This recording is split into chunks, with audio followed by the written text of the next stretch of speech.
Esta historia no es mía.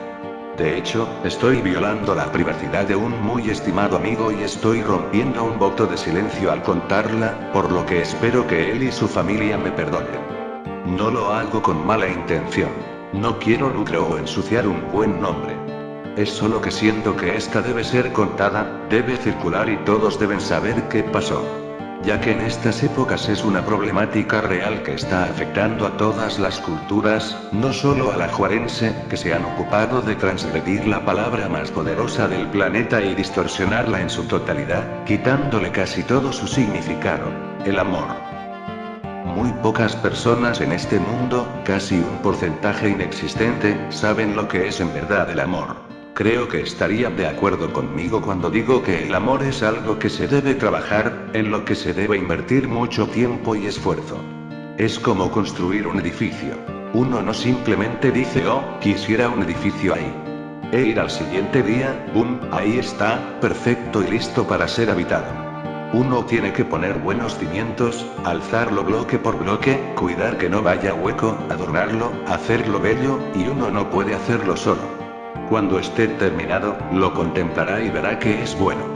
Yo he sabido de personas en su lecho de muerte, ya ancianos y cansados, que miran a la persona con la cual se casaron, con la cual tuvieron hijos y compartieron su vida, y dicen: oh, entonces esto es el amor.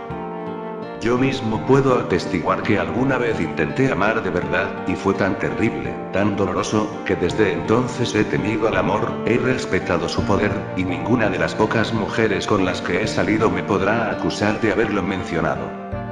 Se podría decir que aprendí a la mala. Pero el amigo al que le pertenece esta historia aprendió a la peor. Todo comenzó después de una fiesta a la que él y yo fuimos juntos pero de la cual salimos solos. A mí me llevaron a mi casa unos vecinos de la cuadra, pero él se desapareció a la mitad de la fiesta y no lo volví a ver sino hasta el siguiente día. Como sea, ya no era él mismo. Regularmente era risueño, bromista, atractivo a su propia loca manera. Ahora era sombrío, distraído, como si estuviera inquieto. Los días que le siguieron, faltaba a clases, le salieron ojeras enormes bajo los ojos rojos, se puso más delgado de lo que ya era, y no importaba cuánto se lo preguntara, siempre decía que estaba bien. Yo comencé a temer que hubiera descubierto drogas, o algo más horrible en aquella fiesta. Así que fui a hablar con sus padres, a quienes también conozco y me conocen y nos respetamos mucho, para preguntarles. En su casa, el predicamento era el mismo, según me contó su madre. Me dijo que él apenas si comía, que por las noches lo escuchaba deambular por la casa y que pasaba en su cuarto la mayor parte del tiempo, sin hacer ruido. Me dijo que tenía la sospecha de que por las noches, salía a escondidas. Entonces llegó él. Y al vernos a su madre y a mí hablando de él, me llevó a su cuarto y me reprendió diciéndome que yo no era nadie para venir a conspirar en su contra, que si tenía una duda que la hablara con él en persona. Él es uno de mis mejores amigos, así que yo respeté que me dijera esto y lo acepté, pero también le dije que sabía que algo andaba mal y que podía decirme la verdad a mí. Así que me habló de ella. La razón por la que no lo volví a ver en toda la fiesta.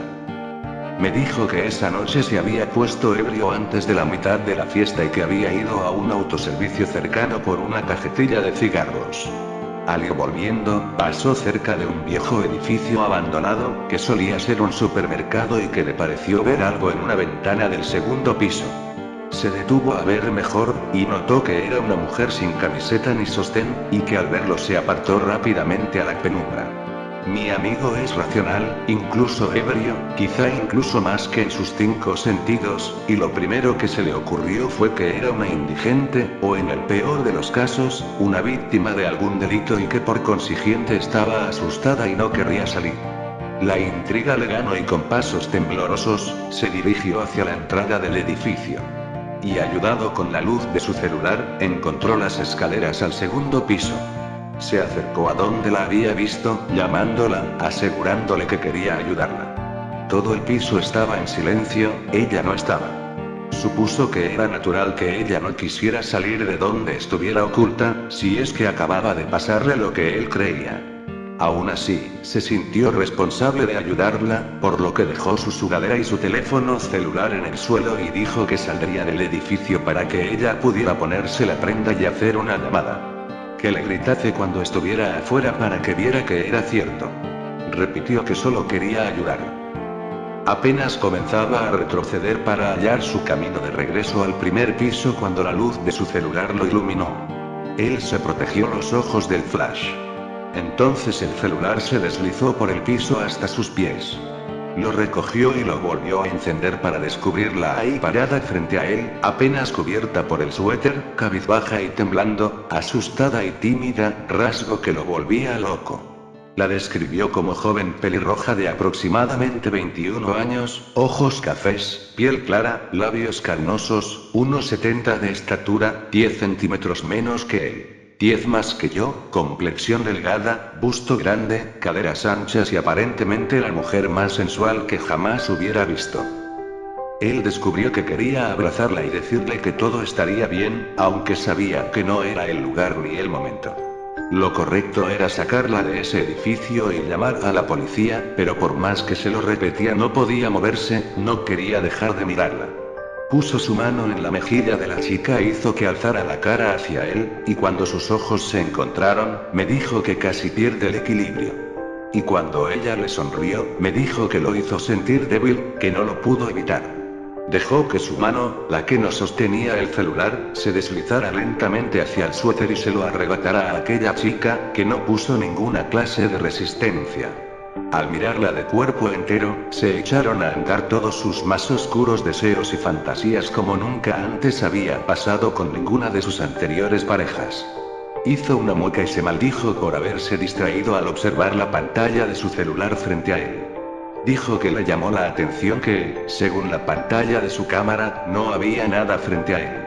Tan solo estaba su mano con su suéter, y en cuanto vio esto, sintió todo el peso de su prenda colgándole del brazo, pues la chica se había esfumado. Dijo que en ese momento se había asustado tanto que había corrido hasta la salida del edificio y que no fueron sino las náuseas lo que lo detuvieron ya estando afuera. Se torció a vomitar todo el licor que traía encima. Y que cuando estaba a punto de limpiarse la boca con su suéter, su fragancia atrapó su nariz. Toda su tela estaba impregnada de un olor dulce y fresco, como a lilas. Lo apretó a su nariz para inhalarlo, y que era todo lo que recordaba de esa noche. Me dijo que despertó el día siguiente en su cuarto, con una resaca y sin saber ni cómo había llegado hasta ahí.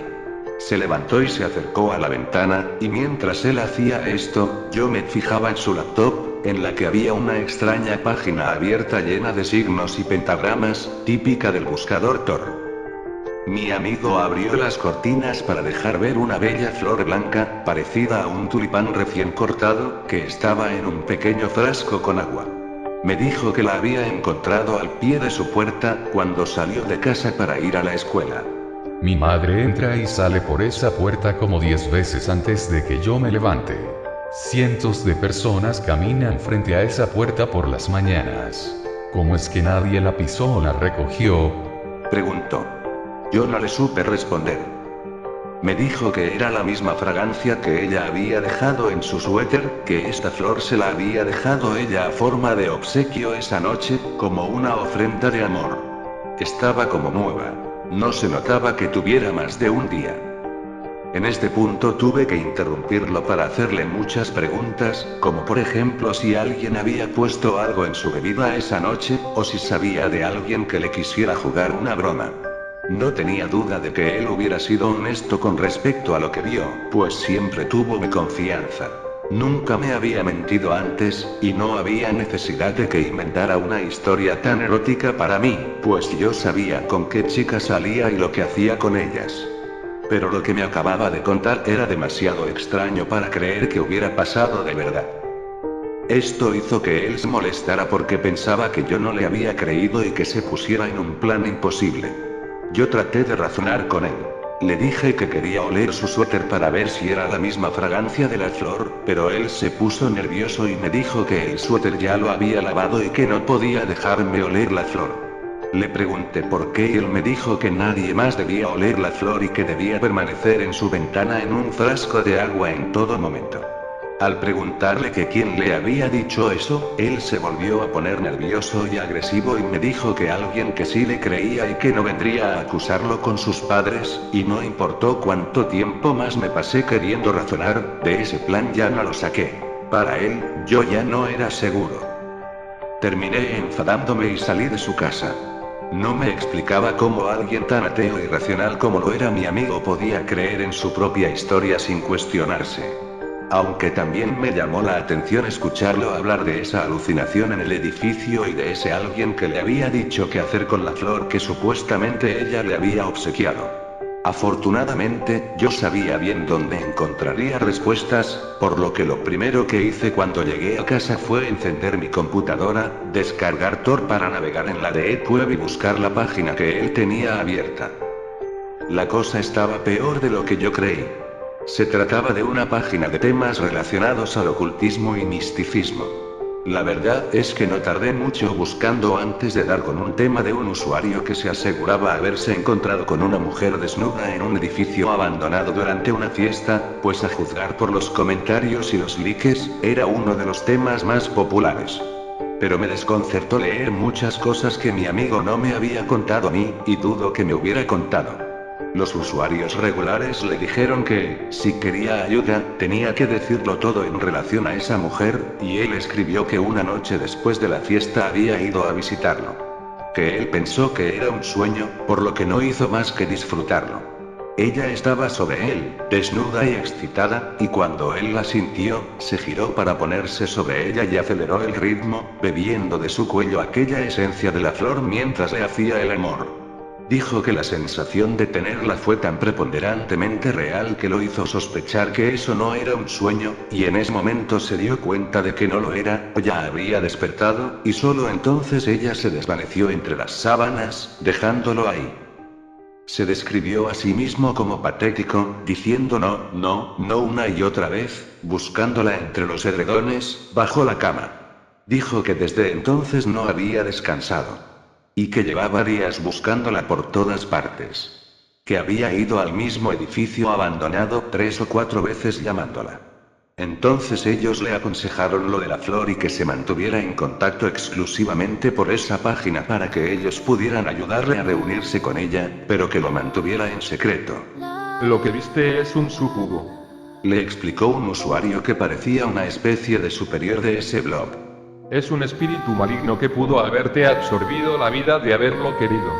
El hecho de que sigas vivo significa que puedes tenerla, pero solo con el debido procedimiento. Mi amigo dijo que haría lo que sea, que estaba dispuesto a lo que fuera por ella. Ese fue el último mensaje que había en la página. Yo había llegado a tiempo para ser testigo desde el principio de la jornada de dolor que le esperaba a mi amigo. Le sugirieron que fuera de noche a ese edificio con su flor, ceda de velas e hiciera una especie de ritual con un pentagrama, signo de la diosa del amor, y una ofrenda digna de una diosa. Nunca supe de qué ofrenda estaban hablando, pero algo me dice que mi amigo terminó sacrificando un gato. Ya a estas alturas, yo estaba considerando delatarlo con sus padres, pero no quería ser esa clase de amigo. Traté de restablecer comunicación con él, invitarlo a fiestas, presentarle amigas, volver a fortalecer nuestros lazos, recordarle que el mundo espiritual no tenía nada que el mundo real no tuviera. Pero él no quería escuchar. Seguí monitoreando la página. Publicó que el ritual no había dado resultado, porque no la había vuelto a ver y se estaba desesperando, pero ellos lo reprendieron diciéndole que ese era un rasgo inaceptable para cualquiera que quisiera contactar con los muertos, ya que algunos tardaban años antes de poder comunicarse con los demonios. No podía creer cómo le estaban lavando la cabeza a mi amigo y él ni cuenta se estaba dando. Le sugirieron muchas cosas a lo largo de las siguientes semanas, aunque todas eran una variación de lo mismo: pentagramas, velas, sacrificios, lecturas ocultas. Que intentara con sangre de cordero, gotas de su propia sangre para que ella viera su honestidad, con velas negras de Occidente, incienso, que lo intentara de nuevo, pero que esta vez se quedara toda la noche velando. Me sentí tentado a ir a asegurarme de que estuviera bien en ese edificio, pero sentía tanto miedo de lo que encontraría. Tras unos días, me sorprendió lo que escribió. La he visto. Hice lo que me dijeron. Pinté la estrella de 5 puntas, prendí las velas, hice el sacrificio, fui paciente y me quedé toda la noche velando. A las 4 de la madrugada, tomé un cuaderno y me puse a hacer un bosquejo de ella recostada a lápiz. Y cuando llevaba más de la mitad del dibujo, miré frente a mí y ahí estaba ella en la misma pose en la que la estaba dibujando. Al verla, solté el cuaderno y fui hacia ella, y en ese momento se desvaneció en el aire, dejándome solo de nuevo. ¿Qué hago ahora? Ellos le habían aconsejado que tratara de hacer lo mismo en su casa, en un lugar donde la pudiera arrinconar, pero que no se le acercara demasiado rápido, pues era demasiado peligrosa y se iría si él era brusco. 2 días después volvió a escribir. Esta vez casi lo consigo. Hice 2 o 3 bosquejos de ella en distintas poses antes de que comenzara a aparecérseme. Siempre traté de atraparla, pero ella desaparecía. ¿Qué hago? ¿Por qué no me deja tocarla? ¿Por qué no me deja estar con ella? Todo alcanzó proporciones inimaginables y yo decidí que ya era suficiente. Ya no lo veía en la escuela, se había desatendido por completo. Tan solo lo veía en la calle, cuando venía de alguna de esas tiendas extrañas que frecuentaba, donde vendían materiales relacionados con el ocultismo. Estaba delgado, casi escuálido, rayando en lo ridículo. El tipo atractivo y divertido se había perdido por completo. Se le veía enfermo y débil, y para colmo, tenía cortadas enormes en las palmas de las manos. No podía permitir que siguiera con esto, por lo que lo confronté y le dije que sabía todo lo que estaba haciendo para invocar a la mujer desnuda, aunque no le dije cómo lo había descubierto, y que si no desistía hablaría con sus padres. Él intentó atacarme, pero en ese estado no podría vencer ni a una mosca. Me acusó de no tener ni la menor idea de lo que era el amor, y de lo que se tenía que sacrificar para obtenerlo. Yo, como todo buen católico, traté de hablarle del amor que conocía, que es querer lo mejor para una persona. Le dije que si ella, real o no, lo amaba, habría aparecido desde que él comenzó a hacerse daño para llamar su atención. El amor es cosa de vivos, eso le dije. Él me disuadió de hablar con sus padres diciéndome que había entendido que yo estaba en lo cierto. Me dijo que olvidaría todo el asunto, pero que le diera tiempo, que tenía que dejarlo de lado a su manera. Quizá fue el dolor que vi en sus ojos lo que me convenció, pero eso no me contuvo de volver a revisar la página para ver si era cierto. Él había publicado otro mensaje esa tarde. Hoy, después de un día de ayuno, de otra ofrenda de sangre y una noche en vela, se me apareció una vez más, por fin. Mientras hacía un trazo de ella sentada en mi cama. Estaba envuelta en mis sábanas, sonriéndome, y siguió posando para que yo pudiera terminar mi dibujo. Esta vez, vi algo entre sus cabellos parecido a alas largas. Se veía como un ángel. Fui paciente, no me apresuré. Al terminar, solté mis cosas con mucho cuidado y fui de rodillas hacia ella, suplicándole, rogándole. Se dispuso a desaparecer, pero yo alcancé a sujetarle un tobillo. Y esta vez no desapareció, se quedó quieta. Yo me arrastré como un gusano hasta su pie sin dejar de suplicarle, de rezarle. Lo tomé entre mis manos, logré besarlo, acariciarlo con toda mi cara, impregnarme de esa esencia. Seguí besándole el pie, luego el chamorro, y seguí subiendo. Pero cuando llegué a la rodilla, ella se fue. Ya no sé qué hacer, ya no puedo más. Y por si fuera poco, alguien se dio cuenta de lo que estoy haciendo y está pisándome los talones. ¿Qué puedo hacer para estar con ella ya? Entonces los usuarios de la página le propusieron esto.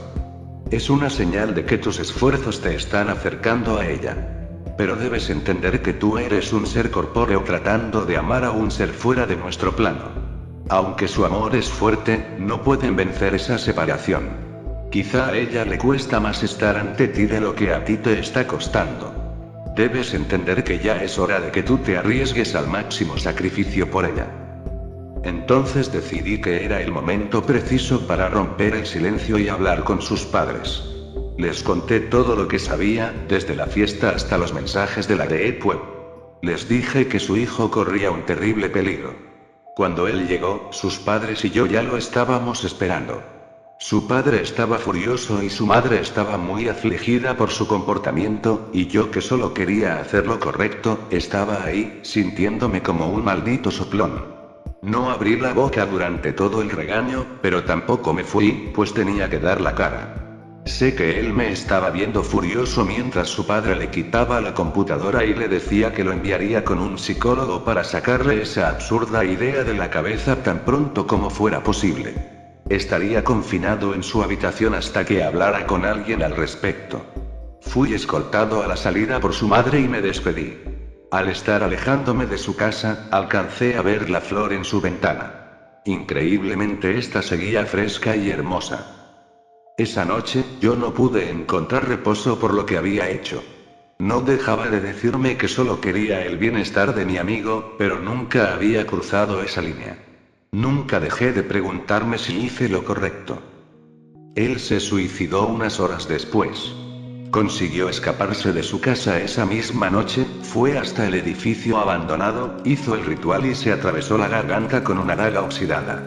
Murió desangrado en el centro de un pentagrama negro, poniéndole punto final a su existencia y aclarando por qué lo había hecho de lleno. Dejó una última nota en la página. Esta noche, iré a ella. Y todos los usuarios lo saludaron con respeto. El que más le había ayudado en esos últimos días, le dejó una respuesta. La muerte es la vida de los elegidos. El dolor que sus padres sintieron fue inmenso. Se callaron lo que yo les había dicho y tajantemente declararon que su hijo había sido asesinado por algún tipo de secta. Esto con doble fin. De que la policía iniciara una investigación de este sitio y que su hijo pudiera tener una sagrada sepultura, digna de un buen ateo de padres cristianos. Me hicieron prometer que jamás diría una palabra sobre el suicidio de su hijo, y yo no tuve más que aceptar. Su asesinato fue una noticia muy famosa. Se propagó en la tele, en la radio y en la internet. Hasta se había organizado una marcha estudiantil para exigir a las autoridades justicia por el compañero asesinado tan brutalmente. Sus padres comenzaron a temer que el caso creciera a tal magnitud que tuvieran que revelar la verdad. Pero, como siempre, la gente se desatendió ante la promesa de las autoridades de que estaban trabajando en el caso. Los usuarios de la página la tiraron para borrar todo vínculo con el caso. Supongo que lo hicieron porque efectivamente, así como los padres del difunto y yo lo creíamos, aunque ellos no lo habían matado con sus manos, si compadecieran ante la justicia se les podría encontrar culpables de asesinato por negligencia. Durante el velorio, yo encontré espacio para subir a su dormitorio y anduve de un lado a otro, viendo los vestigios de lo que fue su vida el último mes. Encontré un dibujo casi artístico de la mujer en su cabeza escondido bajo su cama, lo que me activó la curiosidad. Busqué en su ropero y encontré el suéter que había llevado puesto a la fiesta. Tras dudar un momento, me lo acerqué a la nariz e inhalé. La fragancia era tal y como él la había descrito. Fui a la ventana donde él tenía su flor blanca. No pude evitar un nudo en la garganta al verla toda marchita y sin aroma. Su perfección se había disipado con la vida de mi amigo. Yo la tomé entre mis manos, me senté en la orilla de su cama y lloré por quien tenía un gran futuro y lo dejó todo de lado por una nula posibilidad. Llevé la flor al sepulcro y la arrojé al ataúd antes de que lo cubrieran de tierra. ¿Valió la pena?, le pregunté en mi mente.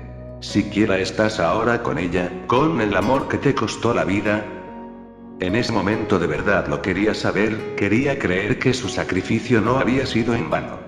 Como sea, obtuve mi respuesta esa misma noche. Había comenzado a llover y yo estaba demasiado pensativo como para conciliar el sueño. Como mi madre estaba ya dormida, tomé un cigarro y salí al umbral de la puerta a fumármelo. Pero antes de poder terminarlo, mi nariz inhaló una esencia familiar. Lentamente bajé la mirada al primer peldaño del porche de mi casa para descubrir una bella flor blanca recién cortada. Me acerqué a levantarla, y descubrí que justo frente a mi casa, del otro lado de la carretera, sentada en la banqueta bajo una farola de alumbrado público, empapada por la lluvia, estaba ella cruzada de piernas, la misma mujer del dibujo de mi amigo. Me estaba viendo, con una sonrisa atrevida en la comisura de los labios y ojos lujuriosos. Y no pude evitar sentirme fuertemente atraído. Era más perfecta de lo que cualquier dibujo jamás podría. Aparté la flor y la pateé fuera de mi porche. Entré a la casa apresuradamente, cerré con llave y puse las cortinas de las ventanas. Arrimé el sofacama de la sala bajo una pintura de la Virgen María que teníamos adornada con focos verdes. Recé 3 Padres Nuestros antes de poder tranquilizarme. Hubiera podido vivir pensando que el sacrificio de mi amigo no había sido en vano, pero esto no era un cuento de hadas. La mujer que lo abordó ni siquiera se había inmutado con su sacrificio, quizá ya hasta lo había olvidado. Nunca más la volví a ver. Al día siguiente, la flor seguía ahí, pero estaba pisoteada y maltratada, deshecha por todos los desatendidos peatones que habían circulado toda la mañana por la banqueta. Yo la tomé y la quemé con mi encendedor, aunque pienso que estuvo de más. Creo que bastó que la alejara de mi casa para que la mujer viera que no estaba interesado y se largara. Supongo que trataba inútilmente de destruirla a ella, pero supongo que no estaba atada a la existencia de esas flores o se habría terminado cuando la que tenía mi amigo se marchitó. Finalmente, creo que esta historia, que parece completamente irreal, tiene una moraleja muy real. Lo que yo creo, lo que pienso de todo esto es, está bien morir por amor. Más que bien, es grande, es el máximo sacrificio que alguien puede ofrecer. Como sea, morir por amor y morir por una mujer, o un hombre, no necesariamente significan lo mismo. Morir por una mujer que no te ama podría llegar a ser lo más tonto que uno podría hacer. Él dio la vida por ella y esta mujer consumió a mi amigo sin ningún remordimiento porque era lo que ella hacía. No tenía un corazón que compartir con él, no tenía amor que dar. En el mejor de los casos, lo único que quería era recordar. En el peor de los casos, lo único que deseaba era verlo sufrir, torturarlo y consumir su vida para finalmente llevarlo a la locura y acarrearle a la muerte. No hay amor entre vivos y muertos.